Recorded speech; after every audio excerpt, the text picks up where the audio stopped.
तर मित्रांनो, अन्न नासाडी भाग 2 हा चालू करण्यापूर्वी आपण पहिल्या भागामध्ये काय शिकलो याचा झटपट आढावा घेऊया।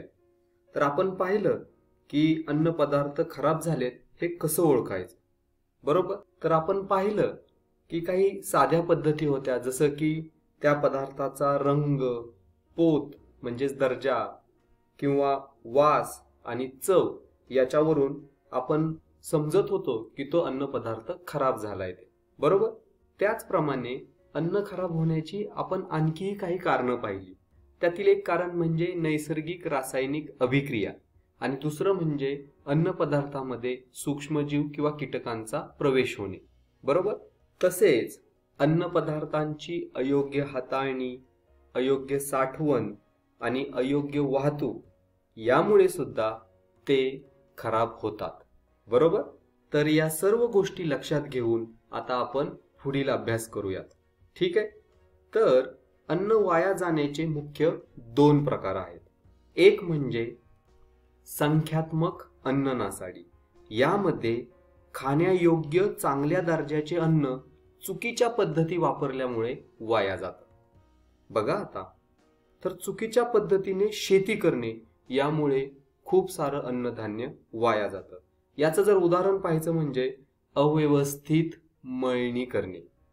यामुळे काय होतं, तर कधी कधी सगळेच धान्य त्या ओंबीतून टरफलातून बाहेर निघत नाही आणि त्यामुळं चांगल्या दर्जाचे, चांगल्या प्रतीचे अन्न हे वाया जातं, बरोबर की नाही? दुसरी गोष्ट म्हणजे मुठीने पेरणे। असं केल्यामुळं काय होतं, तर काही बियांनाच अंकुर फुटतात, तर ज्या बिया वरती आहेत, ज्या व्यवस्थित मातीमध्ये रुजल्या नाहीत, त्यांना अंकुर फुटत नाहीत आणि त्यामुळे चांगल्या गुणवत्तेचे बी आणि धान्य वाया जाते, बरोबर? आणि अन्न नासाडीचं तिसरं कारण म्हणजे अयोग्य साठवण। येथे सुद्धा चांगले धान्य, उच्च गुणवत्तेचं धान्य जे चुकीच्या पद्धतीने साठवलं गेलं आहे ते ओलसरपणामुळे किंवा कीटकांच्या हल्ल्यामुळे खराब होऊन जातं। आणि चौथं आणि महत्त्वाचं म्हणजे प्रमाणापेक्षा जास्त अन्न वाढणे।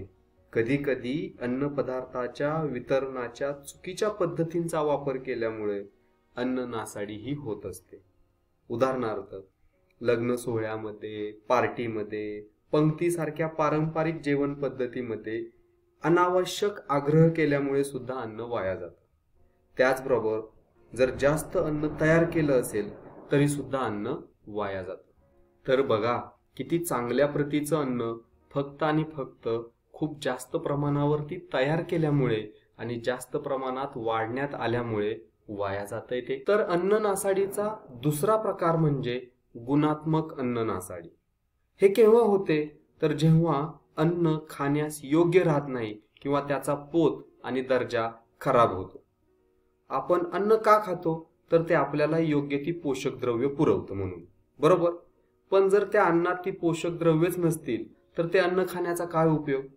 ते अन्न वाया गेल्यातच जमा येणार, बरोबर की नाही? तर अन्नाचा पोत किंवा दर्जा का कमी होतो? चला तर बघूयात। तर गुणात्मक अन्न नासाडीचं पहिलं कारण म्हणजे अन्न रक्षण करताना अन्न सुरक्षेच्या चुकीच्या पद्धतींचा वापर करणे। लक्षात घ्या, इथं जर तुम्हाला ब्रेड किंवा सफरचंद योग्य प्रकारे साठवले किंवा संरक्षित केलं गेलं नाही तर त्यावरती बुरशी येऊ शकते आणि त्यामुळे ते अन्न पदार्थ खराब होऊ शकतात। पण हेच जर ब्रेड व्यवस्थित हवाबंद केलं तर ते खराब होणार नाही, बरोबर की नाही? त्याला बुरशी लागणार नाही। अजून एक कारण म्हणजे जर आपण परिरक्षकांचा अतिरेकी वापर केला तरी सुद्धा अन्न पदार्थाची गुणवत्ता कमी होऊ शकते आणि ते खाण्याअयोग्य बनते। आणि लक्षात घ्या, जर आपण ते चुकून खाल्ले तर त्याचा आरोग्यावर दीर्घकालीन परिणाम दिसून येतो। आपल्याला ते लगेच जाणवत नाही, पण कालांतराने त्याची हानी पोचायला सुरुवात होते। अजून एक गुणात्मक अन्न नासाडीचं कारण म्हणजे अन्न अतिप्रमाणात शिजवणे किंवा भाजणे। इथेही चपाती पहा, असलं अन्न आपण खाऊ का? अजिबात नाही, म्हणजे ते वायाच गेलं। पुढचं म्हणजे भाज्या चिरून नंतर धुणे। तुम्ही म्हणाल यात काय हानिकारक आहे, पण असं केल्याने अन्न पदार्थातील बरेच पोषक द्रव्य हे निघून जातात। ते खाल्ल्यावर आपल्याला त्रास होणार नाही, पण अन्न खाण्याचा काही फायदा पण होणार नाही, कारण काही पोषक द्रव्यच मिळणार नाही, बरोबर की नाही? तर अशा गोष्टींमुळे अन्न पदार्थांची गुणात्मक नासाडी होते. तर गुणात्मक अन्न नासाडीचं आणखी एक कारण म्हणजे अयोग्य हाताळणी.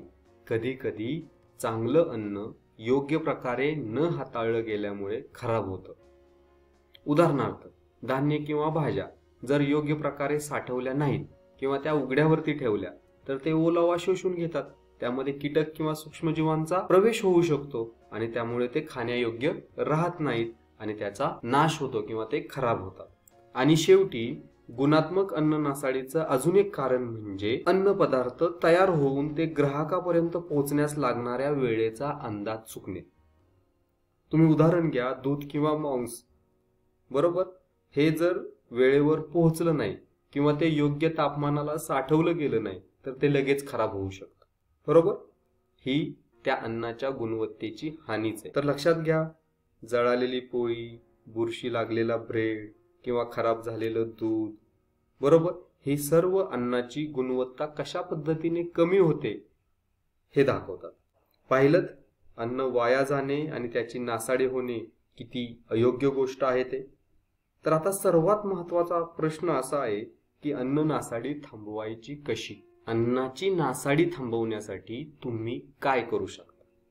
आज फक्त एक व्यक्ती आहे ती अन्न वाया जाणे आणि खराब होणे थांबवू शकते. आणि ती व्यक्ती कोण? तर ती म्हणजे आपण स्वतः. तर अन्न वाया जाऊ नये, अन्नाची नासाडी होऊ नये यासाठी आपली स्वतःचीच भूमिका ही खूप महत्वाची आहे. आपलं एक छोटंसं कृत्य खूप मोठा परिणाम घडवून आणू शकतं. तर आतापर्यंत आपल्याला कळले की खराब अन्न कसं ओळखायचं आणि अन्न का वाया जातंय ते. तर आता सगळेच असं एक वचन घेऊया की मी माझ्या ताटात वाढलेलं सगळं अन्न संपवील. ठीक आहे? एकदाच जास्त वाढून घेण्यापेक्षा पहिलं वाढलेले संपल्यानंतर मी परत ताटात वाढून घेईन, बरोबर की नाही? मला जेवढ्या आवश्यक गोष्टी आहेत तेवढ्याच गोष्टींची मी खरेदी करेन. जास्तीच्या गोष्टी मी खरेदी करून ठेवणार नाही. मी अन्न जास्त वेळ शिजवणार नाही. मी अन्न जास्त भाजणार नाही. हवाबंद डबे, बाटल्यांमधील जे काही पदार्थ असतात त्याची वापरण्यायोग्य तारीख मी पाहिल आणि ते पाहूनच ते खरेदी करेन व तारीख संपण्यापूर्वीच ते पदार्थ मी वापरेन. शिल्लक अन्न टाकून देणार नाही. योग्य पद्धतीने ते मी पुन्हा वापरेन. मी अन्नधान्य व इतर पदार्थांची योग्य पद्धतीने साठवणूक करेन जेणेकरून ते खराब होणार नाहीत. तर मी स्वतः अन्न वाया जाऊ नये व ते खराब होऊ नये म्हणून शक्यतोपरी सर्व प्रकारचे प्रयत्न करीन. तर लक्षात घ्या मित्रांनो, आजपासूनच आपण या चांगल्या गोष्टींची सवय लावून घेऊयात. ठीक आहे? इथेच थांबूयात. धन्यवाद.